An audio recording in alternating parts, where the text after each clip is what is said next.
Okay, so we did our business valuation analysis on Nowait Incorporated. We decided to focus on this company because we heard in the news it was recently acquired by Yelp. Okay, so what do? They are a waitlist app that connects millions of consumers to restaurant partners that Nowait has gone out and actually gotten these partners. So this is the synopsis of what they do. They check restaurant wait times and you can book the table through their app. You can rate the experience and write a review for the restaurant. This is what we did for our analysis. We approached this analysis as investors acquiring a minority stake in this company. It is a volatile market, so we decided to use a 25% rate of return because it's a higher risk, so we would expect a higher return. Like I mentioned, purchased by Yelp in 2017 for $40 million.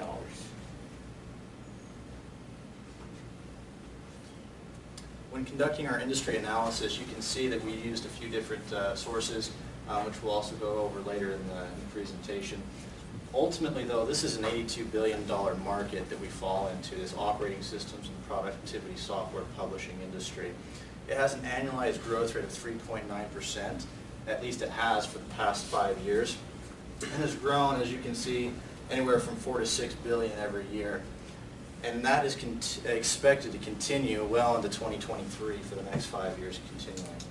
The sector itself, if we go a little bit more narrow, is expected to have an annualized growth rate of 12.7%, while the segment, the commercial and business segment of the market, is expected to have an additional annualized growth rate of 3%. What we're seeing is that a lot of, as Cam mentioned, Nowait was bought out by Yelp. So mergers and acquisitions in this market are predominantly what we're seeing, especially with small tech startups. They're being acquired by large companies who think they can come in and really develop some synergies with these small tech startups and really capitalize on it. Often that's more often than not prompted by a lot of intellectual property rights that these large companies may not yet have or may have not developed. So that could be patent technology, it could be consumers that these other tech startups have already gained, it could be an app, which is in our case, the research and development that went into Nowait's research and development. And that's why we're seeing this so much more so with these small tech startups. More often than not, at the end of the day though, at least for the first 5 to 10 years, we're seeing these tech startups come in with negative profit margins. And that's typical for companies in our industry. So the final enterprise values comes out at $15,447,042, which is comprised of a 0% on the income approach based on our DCF valuation, and a 50% on both asset approach and market approach. Our asset approach is based on the book value, and our market approach is based on the industry peers, as Oscar will explain in a bit. Okay, the asset approach, it gives kind of it's based on the accounting principle of asset minus liabilities, and it kind of builds a theoretical floor to a value. However, we realized that the actual transaction, that's how Yelp determined the purchase price. Here's from the deal stats resource, the laid out. So they added the assets and some intangible assets, and then $25 million or almost $26 million goodwill, and then subtracted the liabilities, and that's like roughly $40 million. However, as an investor of a minority stake, we took off all the goodwill as we don't have the synergies, or we don't buy the whole company. Therefore, we took the current assets, the identifiable intangible assets that we see here too, other non-current assets, summed it all up, subtracted the liabilities, and it ended up at a 13.8 million value based on this approach.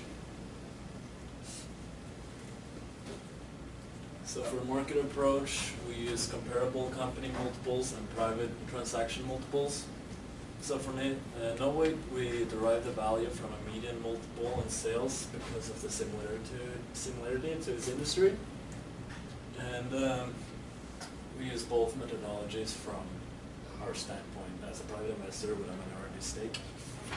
So for the comparable companies, we decided to use leverage them at 80%, or weight them at 80% because of the factors for our precedent transactions, which is the control and M&A premiums that's incorporated into the multiples.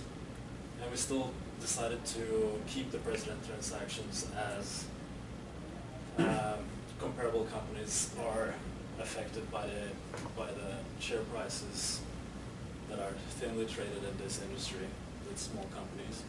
So we weighted them 80 and 20 and found a weighted average of 17 roughly.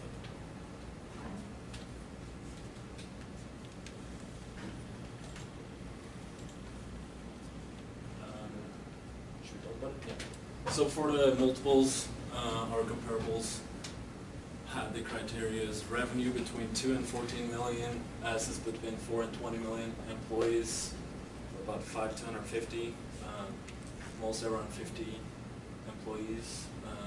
The companies were from the last 5 years, and they were in the same industry. They're mostly packaged software and application producers for marketing and database storages. All right, so for the income approach, we did a discounted cash flow method, and pretty much after going through the model, we kind of came out with a negative number.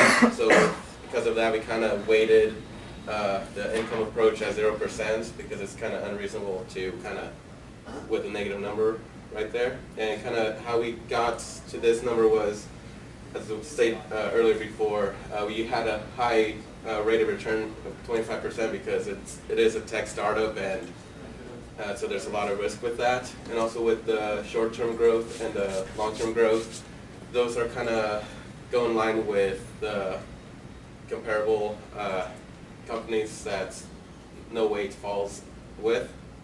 And so kind of after going through putting in all those numbers, kind of came out with a negative value for this approach. Okay, if anybody has questions,